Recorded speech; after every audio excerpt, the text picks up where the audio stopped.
Hermanos, estamos en una serie de sermones que concreta o termina hoy. Esta serie de sermones acerca de la cultura, una cultura de generosidad. Cultura es los hábitos, los valores que rigen a una comunidad o sociedad.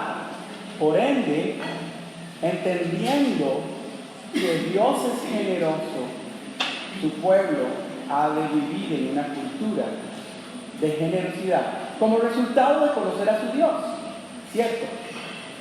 Hoy estaremos recordando que nunca hemos hablado aquí arriba, a través de esta serie de sermones, simplemente de dar. No hemos hablado simplemente de la ofrenda y no nos hemos establecido y sentado en la necesidad o llamado que hacen muchas iglesias simplemente de dar. Hemos hablado de qué, de quién es Dios. Hemos hablado de quiénes somos nosotros delante de Él y cómo hemos de responder con las 3 T. ¿Cuáles son las 3 T? Tiempo, talento y tesoros. No es simplemente que los pastores predican para pedir plata, porque esa no ha sido nuestra cultura. De hecho, toda esta serie de sermones ha tenido como texto base Deuteronomio 6, 4 y 5. ¿Qué dice Deuteronomio 6, 4 y 5? Y cómo es conocido como la Shema, ¿verdad? ¿Y qué dice Deuteronomio? Dice, oye Israel, si lo actualizamos unos 4,000 años o más, dice, oye Iglesia Radical, pueblo de Jacob, Garabito y alrededores. Jehová nuestro Dios, Jehová uno es. No hay otro, Él es único, el 3 veces santo, es uno solo. Y amarás a este un solo, único, hermoso, poderoso, generoso Dios de todo tu corazón, de toda tu alma y con todas tus fuerzas. Hemos basado nuestra serie de sermones de una cultura de generosidad a este pasaje. El tema del sermón de hoy es generosos para la gloria de Dios. Generosos para la gloria de Dios. Hermanos, hemos aprendido que la generosidad comienza cuando el pueblo de Dios conoce al Señor y lo ama de todo corazón, con todas sus fuerzas y con toda su alma. Ahí comienza la generosidad. Aprendimos que Dios es generoso por naturaleza, porque Él es Dios y así es su naturaleza. Aprendimos que la generosidad es una respuesta. El mínimo pringue de generosidad que haya en tu vida es una respuesta y debería de ser una respuesta a la gracia de Dios mostrada en tu vida a través de nuestro Señor Jesucristo, que murió en la cruz del Calvario para perdonar sus pecados y los míos y darnos acceso al Padre. Hermanos, la generosidad no es una obligación religiosa. No la es. Hermanos, hemos aprendido que no somos dueños de nada. Dios nos creó para ser sus administradores y tendremos que rendir cuentas de todo lo que el Señor nos ha permitido gestar, generar, crear, procrear. Hasta sus hijos no son suyos, son de Dios. Su esposo no es suyo, bueno, sí es suyo, pero es de Dios. Su esposa es de Dios. Con esto le digo y le doy sentido más fuerte al matrimonio, que el matrimonio es la unión de un hombre y una mujer en obediencia a Dios para crear una familia, voluntariamente. Por ende, cuando usted entiende que el matrimonio es eso, usted va a ser generoso con su esposa, va a ser generosa con su esposo, porque responde a Dios, es en obediencia a Dios. Esa es la generosidad que estamos hablando acá. hermanos. Hermanos, Cristo es nuestro modelo y nuestra motivación, también hemos visto en esta serie. Hoy vamos a llegar a un texto que ha sido súper mal utilizado, muy mal utilizado por toda la cultura de la teología de la prosperidad. Y es un texto que apantalla mucho. Lo tenemos allá en la pizarra de las ofrendas. Está en 2 Corintios 9, versículos 6 al 15. Este texto, recuerden que es un texto que ha sido utilizado para prometer riqueza, pero Pablo no lo escribió para eso. Pablo lo escribió para formar discípulos maduros que conocen a Dios y responden a Dios, responden a la gracia de Dios por medio de la generosidad. Este texto no es para inflar expectativas terrenales sobre lo que puedo llegar y cuánto puedo llegar a tener, para nada, sino es para fortalecer a una iglesia que vive por y para Dios. Para eso es este texto. Entonces, sin más preámbulo, acompáñenme y leamos 2 Corintios 9, 6 en adelante. Yo estoy leyendo versión Reina Valera, 1960, así que si oyen unos verbos ahí de vosotros, ya saben, ¿verdad? Y así. Pero en fin, también pueden seguirlo en la pantalla. Leamos, del 6 en adelante, dice así: pero esto digo. ¿Quién dice? Es Pablo, el apóstol Pablo escribió esto. Dice: pero esto digo, el que siembra escasamente, también segará escasamente. El que siembra generosamente, generosamente segará. Cada uno dé como propuso en su corazón, no con tristeza ni por necesidad, porque Dios ama al dador alegre. Y poderoso es Dios para hacer que abunde en vosotros toda gracia, a fin de que teniendo siempre en todas las cosas lo suficiente, abundéis para toda buena obra, como está escrito: repartió, dio a los pobres. Su justicia permanece para siempre. Y el que da semilla al que siembra y pan al que come, proveerá y multiplicará vuestra sementera, y aumentará los frutos de vuestra justicia, para que estéis enriquecidos en todo, para toda liberalidad, la cual produce por medio de nosotros acción de gracias a Dios, porque la administración de este servicio no solamente suple a los santos, a los santos falta, sino también abunda en muchas acciones de gracias a Dios. Pues por la experiencia de esta administración glorifican a Dios por la obediencia que profesan ustedes al Evangelio de Cristo y por la liberalidad de vuestra contribución para ellos y para todos. Asimismo, en la oración de ellos por ustedes, a quienes aman a causa de la superabundante gracia de Dios en vosotros. Gracias a Dios por su don inefable.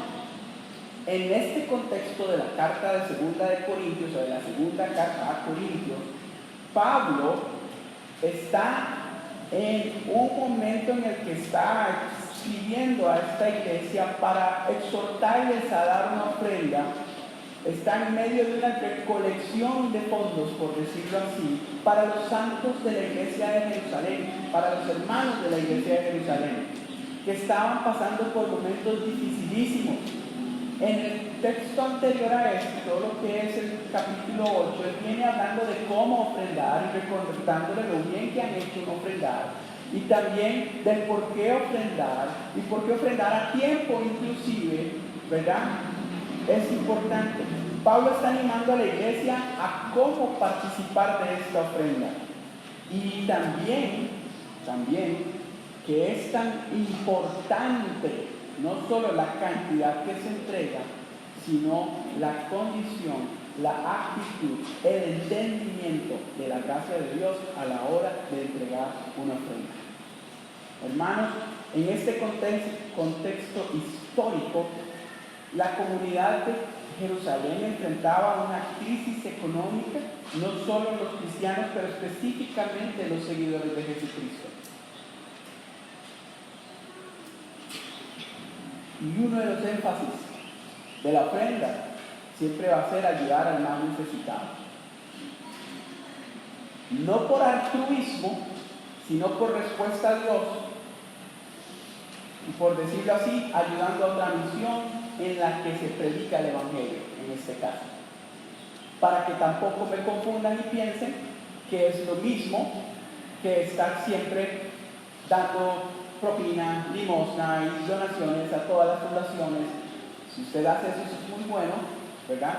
Eso es muy bueno, pero no es el punto acá y no es lo que Pablo estaba haciendo. Ahora,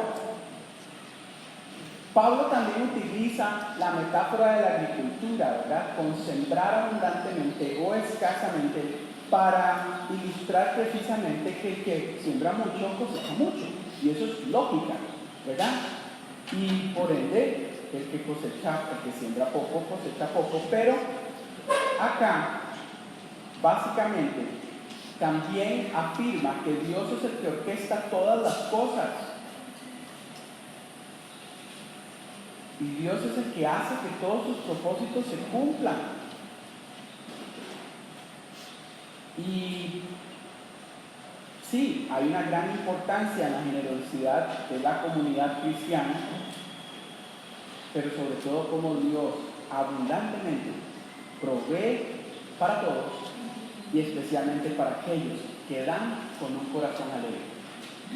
Ese es el argumento que se presenta acá. Ahora, vamos a ver 3 puntos hoy, sacados del texto, pero vamos a ver porciones del texto y vamos a ir extrayendo las perlas del texto para argumentar los puntos que ustedes también tienen en sus boletines. Si vemos los primeros versículos, lo que sería el versículo 6 y 7. Yo tengo un papelote aquí, mi estudio, en parte de mi estudio. Me voy a avanzar en ese y por ahí tengo una filmina que tal vez ponemos la otra, porfa, la que trae las flechitas. Ok, vean este pasaje de esta manera. Leamos el 6. Es Pablo el que está diciéndolo, ¿verdad? Y Pablo dice, pero esto digo, y trae un contraste, una verdad lógica. El que siembra escasamente segará. El que siembra generosamente segará. Eso está claro. Es una metáfora traída desde la agricultura. ¿Alguno ha tenido experiencia sembrando acá? ¿Verdad? Ustedes entenderán entonces. Pero si no está fácil de entender, aunque no hayas sido agricultor o hayas tenido la oportunidad de tener una milpa o etcétera. Ahora, después dice, cada uno de conforme propuso, ¿en dónde? En su corazón. Se recuerdan que la Biblia menciona la palabra corazón más de 836 veces y no se refiere al músculo del aparato circulatorio. ¿A qué se refiere? A lo más íntimo de su ser, ¿sí? A su alma, donde se conecta con el Espíritu Santo, con Dios, donde fluyen tus pensamientos. Y si sus pensamientos no están fluyendo de tristeza, es porque su corazón se está desconectando del gozo que da la salvación en Cristo Jesús. Por eso hace la aclaración: no con tristeza ni por necesidad. Y yo lo quise colocar así, porque el que siembra escasamente segará, independientemente. ¿Y a qué se refiere eso? Escasamente no es porque esté escaso, no es porque tenga poco, sino es porque en su corazón decide dar poco. Y el que decide dar poco, pudiendo dar mucho, lo hace con tristeza y meramente por necesidad religiosa o por culpa. Voy a ofrendar porque voy a ofrendar. Así no se ofenda. Pero también generosamente. Generosamente sembramos, generosamente cosechamos. Pero no hay que hacerlo ni con tristeza, ni por necesidad tampoco.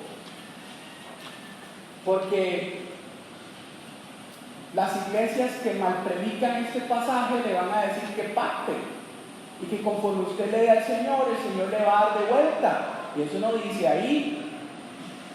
Eso no dice ahí. No es un canje, no es una inversión, no es forex, ¿verdad? No hay que hacerlo con tristeza. Tengo que dar 10%, imagínense, salario de 600,000, 60 rojos, y toda aquella cosa, aquel compromiso, aquella culpa, o lo contrario, por necesidad, voy a dar mucho para que me dé mucho. Eso es necesidad. Voy a dar mucho para que me dé mucho. Eso es necesidad. Y el apóstol Pablo lo aclara, no es así, para nada. ¿Por qué? Dios ama al dador alegre. Dios ama al dador alegre. Y hay muchos ejemplos en la Biblia donde alguien dio, que no tenía nada, dio todo lo que tenía, y eso fue recibido como lo mejor que ha sido dado al Señor. Entonces no es si es de bajos recursos o si está bien ubicado económicamente. Es un tema del corazón, meramente del corazón. Dios ama al dador alegre. Dios ama al dador alegre. Ahora, Pablo, vamos a dejarlo ahí. Dios ama al dador alegre. Dios ama al dador alegre. Dios ama a todos. Quiero aclarar algo. Hasta el que da por necesidad y con tristeza. Por eso Dios dijo Cristo morir por todos. Pero Dios tiene una expectativa de tu respuesta ante su gracia. Esa es la diferencia. La generosidad cristiana, punto número 1, la generosidad cristiana no es una transacción. No lo es. No es una transacción. Pablo dice que siembra escasamente cosechará. Ok, esto es sencillo pero profundo. ¿Por qué? Porque, sembrar implica desprenderse de algo que usted pudo haber guardado. Al final vamos a tocar otro pasaje que está más antes en la Biblia que habla de los primeros frutos. Pero sembrar implica desprenderse de algo que usted podría guardar. Talentos, tesoros, tiempo. Acuérdense que aquí estamos hablando de las 3 T también. Precisamente el pasaje es de recursos económicos, porque Jerusalén estaba en una crisis económica. Hermanos, sembrar implica confianza en Dios. Todo agricultor que siembra no sabe cómo va a estar el clima, entiende cómo están las lunas, no sabe si va a haber una lluvia de ceniza o caer hielo como está sucediendo ahora en Florida y en el norte de México y se están perdiendo miles de siembros, ¿verdad? Hermanos, nadie siembra tampoco esperando una cosecha inmediata. Por ahí queremos hacer trampa y compramos palitos injertados de aguacate para que nos dé aguacate en 3 años y tenemos varios esperando 6 años de aguacate, ya lo talamos mejor. ¿Quién siembra esperando que haga el efecto de los frijoles mágicos del cuento? Eso no es así. Eso es sembrar por necesidad. Eso no es así. Entonces, el problema cuando se interpreta este pasaje surge cuando se convierte en una fórmula espiritual, ¿verdad? Y no es así. Doy más a Dios para que Dios me devuelva más. ¿Usted qué puede dar a Dios? Si Dios ya le dio todo a usted. Debería ser más bien tu respuesta a Él. El problema de eso ustedes han visto, que la fe se ha convertido en un comercio, completamente en un comercio. Y el problema es que se utiliza a Dios para los fines de algunos. Y cuando sale un hermano de fe que lee la Biblia y quiere refutar a alguno de esos que predican toda esta cosa, no tiene demonio. Cuidado con quien escuchas. en redes sociales, en internet. Cuidado que te crees. Pablo aclara el corazón del asunto, y es el corazón. Pablo aclara el corazón de esto, y es el corazón. Básicamente, él dice que cada uno dé conforme Dios propone en su corazón.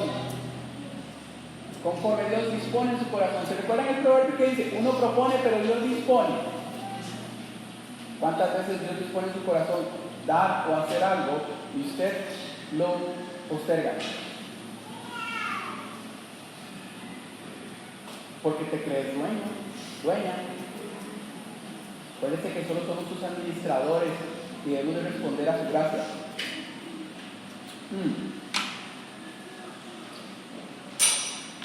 Cada uno de, no por tristeza ni por necesidad.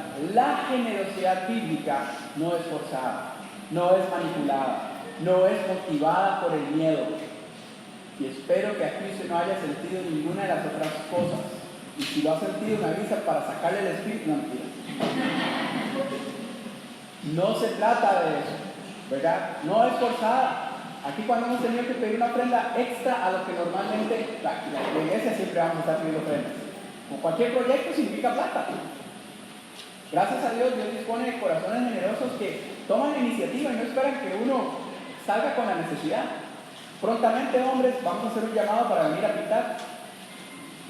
No es que las mujeres pintan mejor que los hombres, pero es para aprovechar que tenemos un grupo de hombres que nos estuvimos reuniendo continuamente el año pasado y tenemos que retomar nuestras reuniones y ya, vamos a pintar.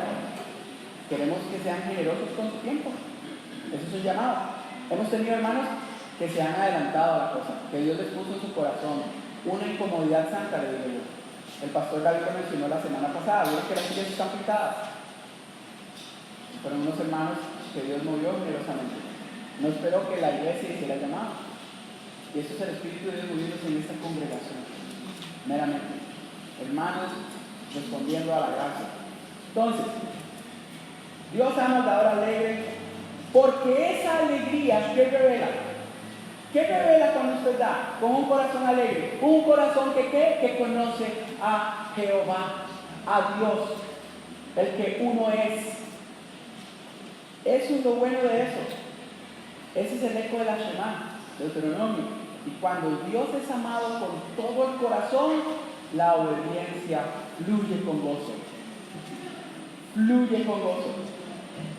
A chorro abierto. No hay duda, hay gozo. ¿Saben qué viene cuando usted da con gozo? Afirmación.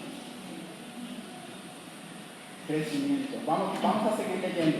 Veamos entonces, versículo 8 en adelante, así un poquillo más detallado. Dice, Pablo afirma, después de decir esto de Dios ha mandado alegre, dice, y poderoso es Dios para hacer que abunde en ustedes toda gracia. ¿A qué se refiere? Con toda gracia, toda bondad inmerecida. Eso significa esta palabra ahí en ese texto. Toda bondad inmerecida. La misericordia de Dios, de que usted haya tenido acceso a Él por medio de la obra, vida, muerte y resurrección del Señor Jesucristo, número 1. Número 2, de que usted esté aquí vivito y coleando y con trabajo o buscando trabajo y con la fe de que va a tener un buen trabajo, el que Dios tiene para usted,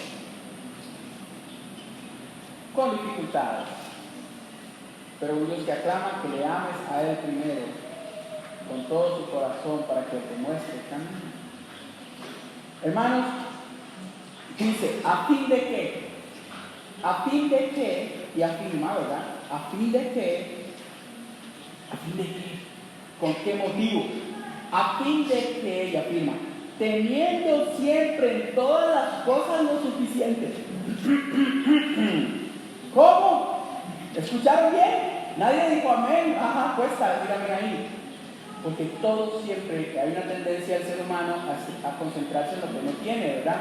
Por eso Satanás utilizó eso en la creación, al principio con Eva y Adán.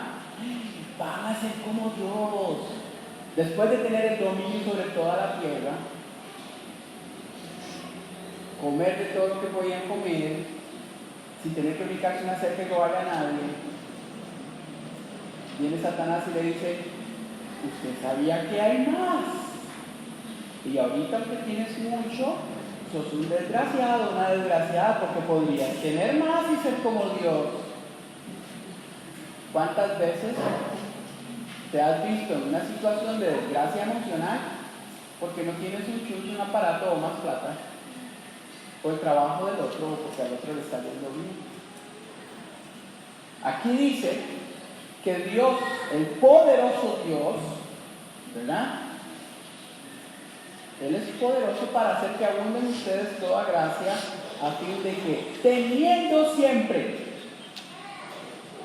en todas las cosas suficiente, hermanos, en sus momentos de escasez, usted ha tenido lo suficiente para ese momento. Esto es lo que quiere decir eso. ¿Cómo usted lo administró en fe al Señor? Yo no sé. Ahí es donde nos metemos en nuestros propios embrollos, servicios, volvemos al charquillo.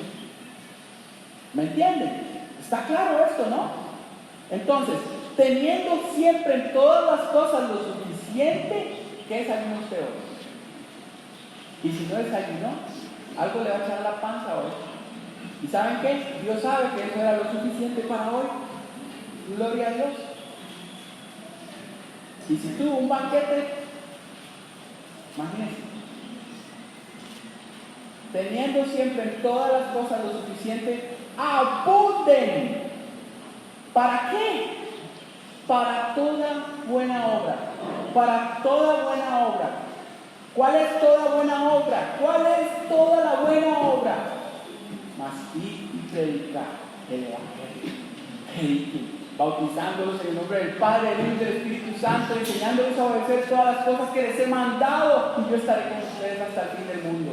Para toda buena obra, todo aquello que lleve el Evangelio a los perdidos, todo aquello que rescate a las personas de la desgracia que Satanás los tiene atados, todo aquello que libere almas y las traiga al reino de Dios a través de la obra y verdad de nuestro Señor Jesucristo. Eso es toda buena obra, y eso requiere inversión, requiere llenar pancitas, requiere pintar cosas, requiere apoyar misioneros, requiere meterse en su iglesia y apoyar la visión que Dios ha dado a los papás de esta iglesia, que han dirigido esta iglesia desde entonces.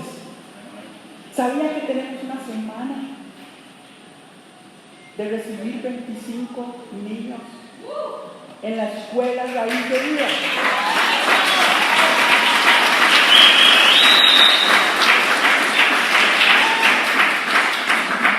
Con profesores no solo capacitados, llamados para toda buena obra. Llamados para toda buena obra. Y eso tiene costo, porque el trabajador está digno de sus salarios. Y hay que costear eso. Hermanos, es así.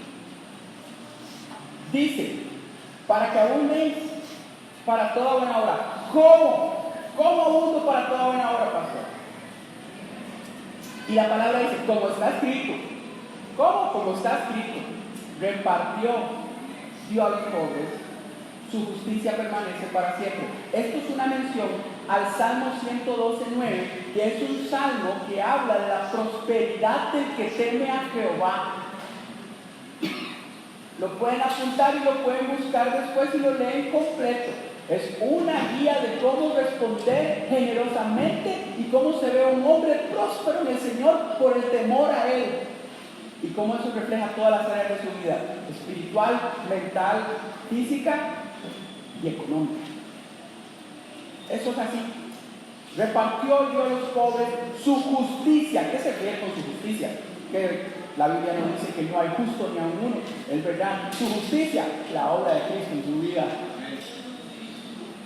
Su justicia, su respuesta en una vida de rectitud, con honor, sirviendo al Rey de Reyes, Señor de Señores.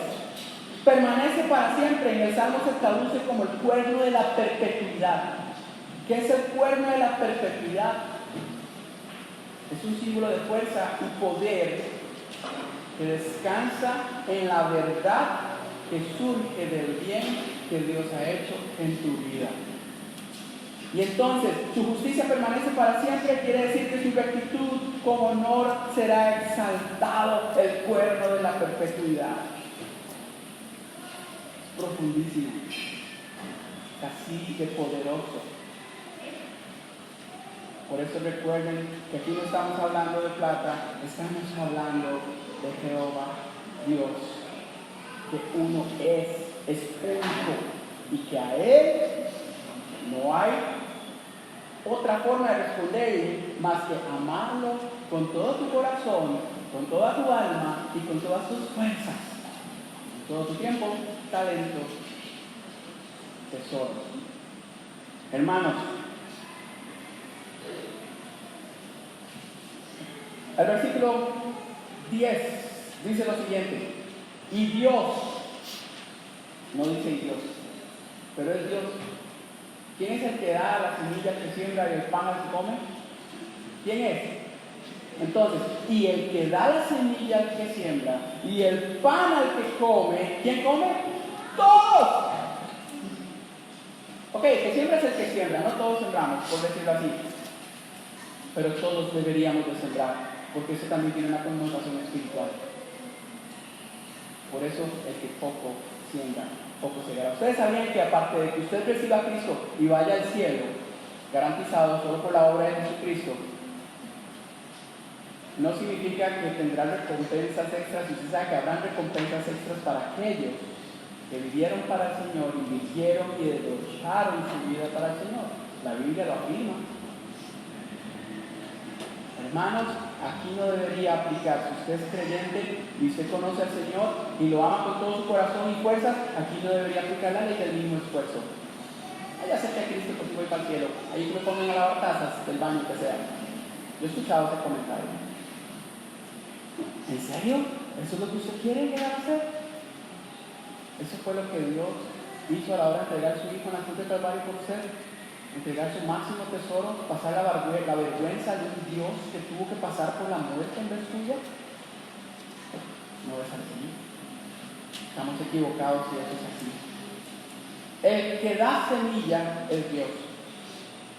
¿Qué estás haciendo con las semillas que Dios te está dando? Y pan al que come, a todos.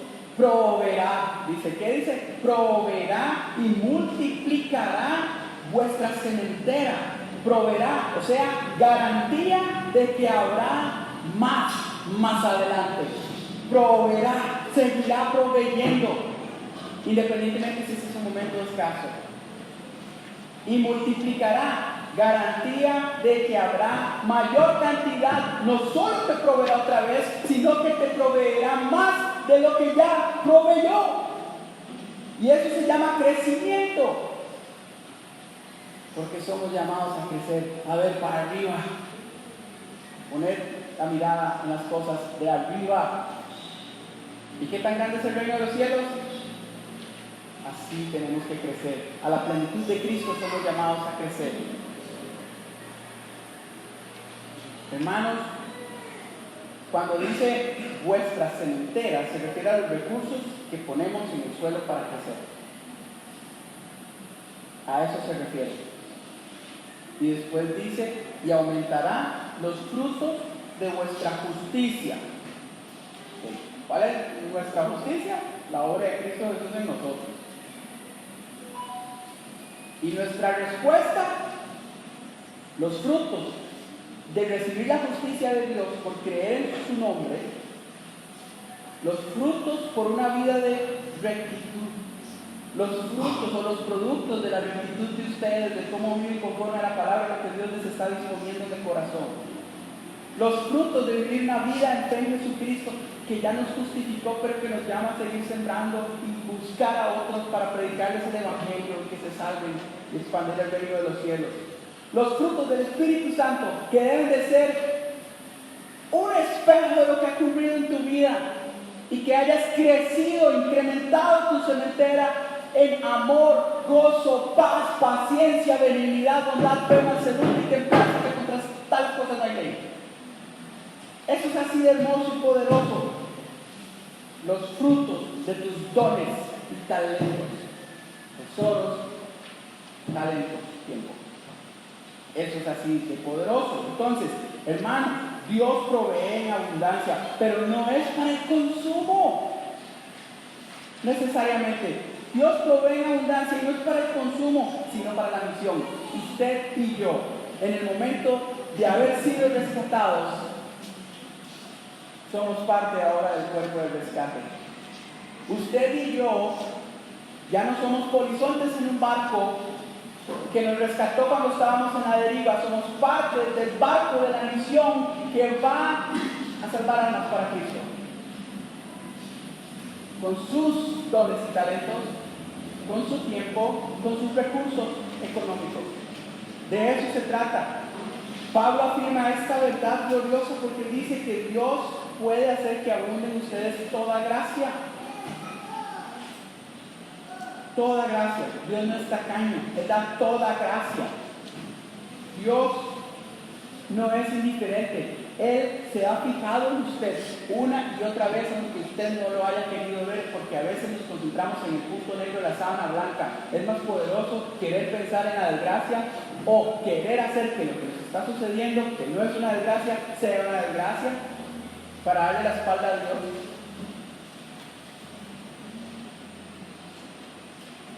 Hermanos, Dios es suficiente. ¿Recuerdan? Todo lo puedo en Cristo que me fortalece. ¿Recuerdan eso? Cristo es suficiente. Dios es suficiente. Y el texto nos muestra claramente para qué Él provee, para que abunden en toda buena obra. Y ya aclaré que es toda buena obra. Hermanos, la provisión divina tiene un propósito misional, no consumista. Si Dios te permite crecer económicamente, es para tu beneficio y tu disfrute y hacer un muy buen trabajo administrando. Y dele, pero que ese no sea tu fin último, porque Dios no te salvó solo para eso. Hermanos, Dios no multiplica recursos para engrandecer nuestro nombre, sino para reflejar su carácter. Un carácter de amor, un carácter de gracia. Recuerden, no somos dueños, somos administradores. Todo lo que tenemos es confiado por Dios para su gloria y el bien de otros. La teología de la prosperidad pone al hombre en el centro, siempre. Humanista. Doy más para que me dé más, porque me bendice y se sueltan el reloj, los títulos de propiedad, etc. El Evangelio, ¿a quién pone en el centro? A Dios. A Dios.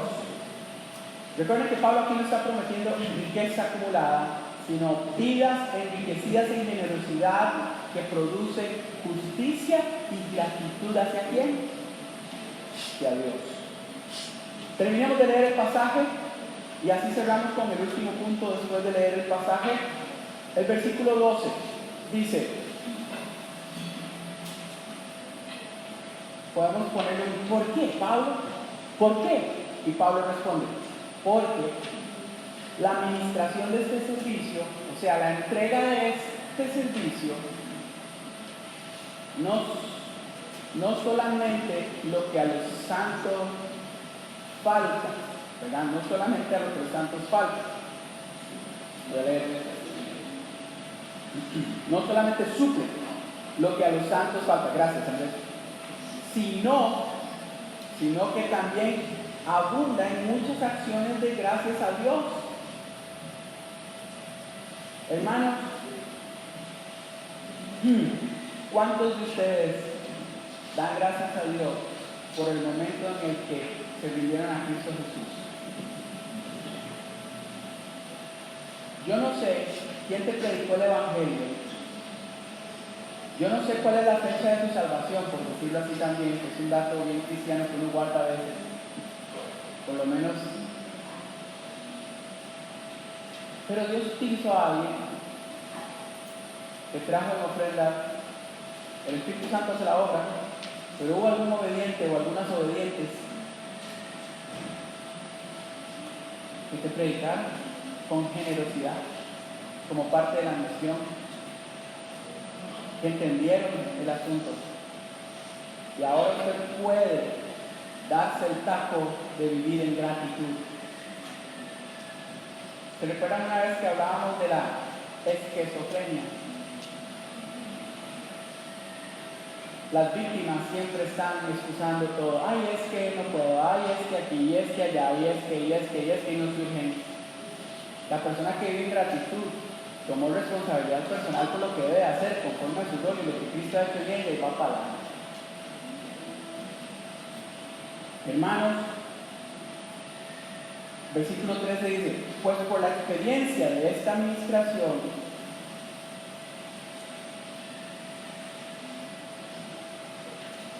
glorifican a Dios por la obediencia que profesáis al Evangelio de Cristo. ¿Quiénes? Ellos. ¿Cuáles ellos? Los que reciben tu ayuda, los que reciben el Evangelio de parte suya, los que reciben el diariecito que usted les compartió, los que reciben el vientito del abanico que está soplando ahorita para que usted y yo estemos alabando al Señor en adoración, estudiando su palabra. Ellos, nosotros, hermanos, a eso se refiere. Dice, pues, por la experiencia de esta administración, ellos glorifican a Dios por la obediencia que usted profesa al Evangelio de Cristo. No al pastor precisamente, al Evangelio de Cristo. Y por la liberalidad, ojo, esa palabra es grande, por la liberalidad de vuestra, o sea, de su contribución para ellos y para todos. ¿Para quiénes ellos? Los que son ministrados directamente. Para todos, todos los santos, la iglesia. Por eso ofrendamos. Entonces, liberalidad, ¿a qué se refiere, pastor? Porque a mí ese movimiento liberal político no me gusta. No estoy hablando de política, ni estoy hablando de ser liberal. En el texto, la liberalidad significa generosidad fiel y sincera. Ese es el verbo de ese griego. Hermanos, el 14 dice: asimismo, en la oración de ellos por ustedes, a quienes aman a causa de la superabundante gracia de Dios en ustedes. La superabundante gracia, no solo una pizca de gracia, es una superabundante bondad inmerecida. Superabundante. Yo podría decir, como lo decían en la escuela sobre el agua, pero acerca de la bondad de Dios, que es un recurso inagotable. Confirmado. Hermanos, asimismo en la oración de ellos, tu generosidad produce gente que ora por ustedes. Gracias, Señor, por mi hermano y por mi hermana que hicieron esto y que están haciendo esto. Gente que ora por usted. Y eso podríamos usar un término en pandereta que también es muy mal utilizado, se llama cobertura. Se llama obediencia porque nos llaman a orar unos por los otros.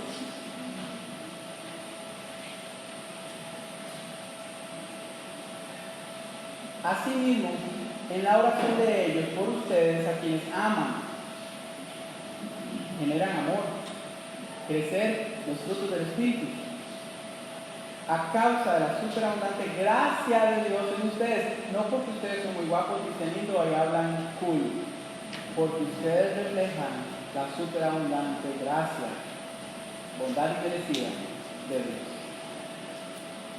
Versículo 15 dice: gracias a Dios por su don inefable, o sea, por su dádiva gratuita, indescriptible. Aquí hablamos en términos comunes que podemos entender, pero su don inefable, su gracia, su superabundante gracia, es una dádiva, un regalo gratuito, indescriptible, incalculable, que se llama Jesús. Por eso el último punto dice: el fruto final de la generosidad es la gloria de Dios revelada en Cristo Jesús. La generosidad es la gloria de Dios revelada en Cristo Jesús. El resultado de esta ofrenda es profundamente espiritual. Sí, necesidades suplidas, acciones de gracias elevadas al Padre, el Evangelio confirmado y una iglesia edificada. Se vuelve más madura. La generosidad se convierte en una proclamación visible del Evangelio. En eso se convierte su generosidad. Y Pablo concluyó diciendo, gracias a Dios por su don inefable. No es un don material, es Cristo. Lo afirmo una vez más, Cristo es el fundamento de toda generosidad cristiana. Él no dio esperando recibir y se entregó completamente por amor. Nuestra generosidad no compra la gracia, responde a ella. ¿Cómo está respondiendo usted a la gracia de Dios?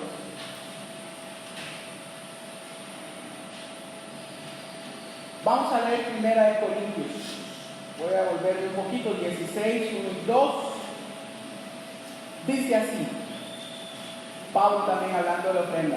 En cuanto a la ofrenda para los santos, hagan ustedes también de la manera que ordenen las iglesias de Galacia. Cada primer día de la semana, cada uno de ustedes ponga aparte algo según haya prosperado, guardándolo para que cuando yo llegue no se recojan entonces ofrendas. Aquí hay un principio. Pablo está dando una instrucción literal para un contexto inmediato de su época, pero el principio aquí es el de los primeros frutos. No les dice, ya cuando trabajaron, al final de la jornada, si les queda, guárdenme un poquito para ofrenda. Los primeros frutos. Cuando usted cosecha, usted da los primeros frutos. Porque ¿qué pasa si los guardan y se ponen malos? ¿Se recuerdan la parábola de los talentos? Aquellos que se les dijo, bien, has hecho buen siervo fiel. Sobre poco has sido fiel, sobre mucho te pondré. ¿A quién le dijo eso? A los que agarraron la plata y la multiplicaron, pusieron a andar. El que la guardó, no le fue bien. Hermanos, hay que ser responsables administradores. Hemos hablado sobre la mayordomía de las 3T, pero también en sus recursos usted tiene que dar las primicias. Como se acuerdan la historia de Caín y Abel, Abel trajo lo mejor, la ovejita, las primicias. Caín dijo, oye, voy a ver qué me queda de esta racina acá. Pensó en él, no pensó en quién era Dios.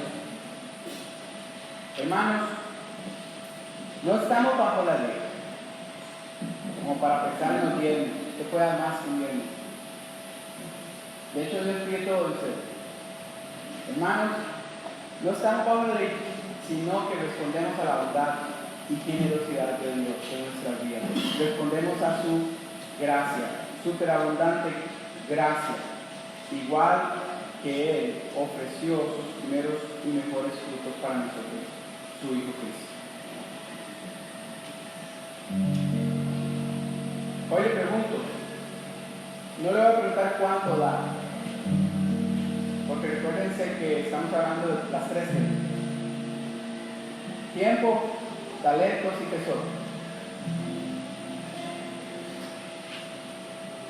No voy a preguntar cuánto das, sino, ¿conoces al Dios generoso? Te voy a preguntar, ¿cuánto conoces a tu Dios? A Jehová. Que uno es. No hay otro.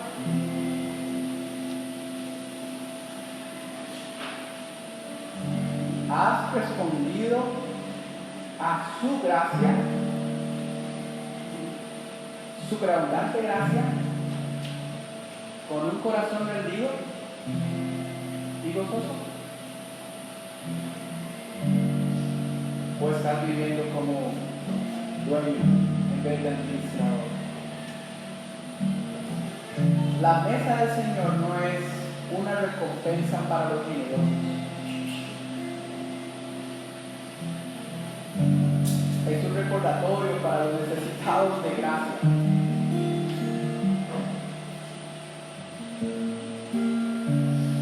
Figuradamente,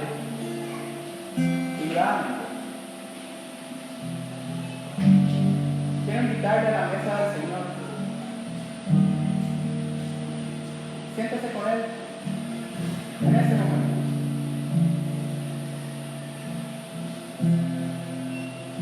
Y venga con Él. Venga a Él con gratitud, no con orgullo. Señor, le doy. Señor, te da conmigo. Venga con gratitud. Quiero invitarle a que venga con arrepentimiento y no con comparación. Tengo una pregunta. ¿Usted ya aceptó a Cristo en su corazón? ¿Usted está seguro de su salvación? Porque si no está viviendo un estilo de vida, una cultura de generosidad, es extraño que habiendo recibido la salvación en Cristo Jesús y habiendo rendido su vida a Cristo, no esté practicando la generosidad en tu casa, en tu barrio, precisamente en tu iglesia, en el barco de la misión.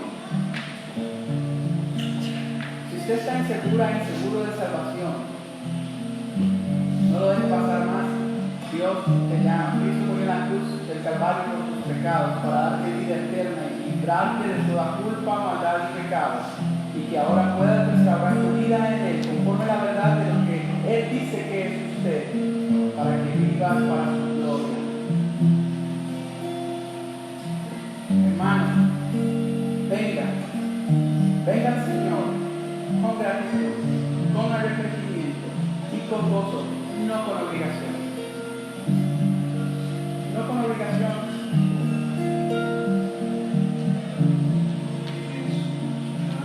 Todo lo que somos, todo lo que tenemos, pertenece al Señor. Todo.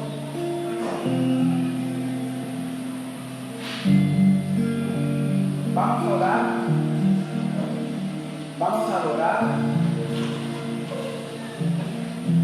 Y vamos a darle gracias a Dios por ser tan generoso.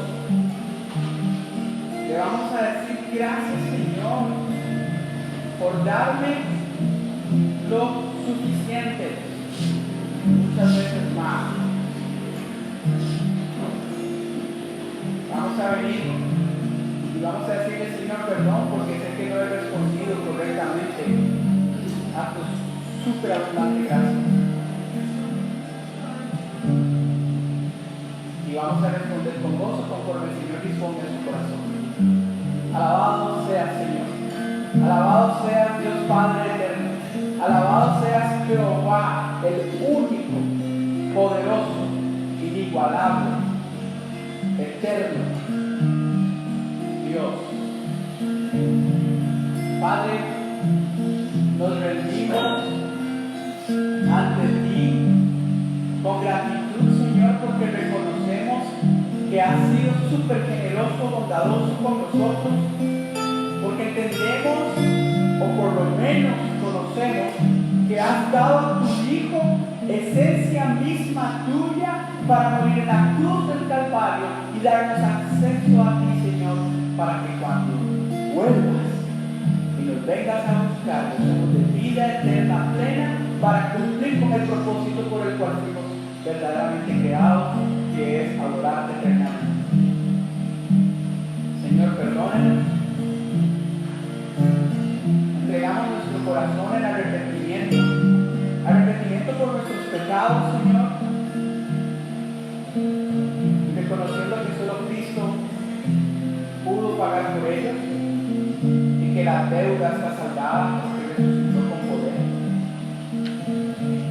Pero perdónanos, Señor, y recibe nuestro corazón que te pide perdón por no responder como nos pides y demandas de nosotros con generosidad.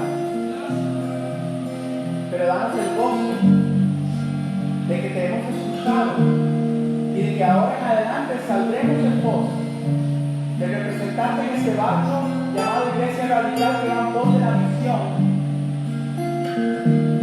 en voz del Evangelio, para tu honra y gloria, para expansión del reino de los cielos, conforme a tu voluntad, y que eventualmente tras de eso nos beneficie. Te alabamos,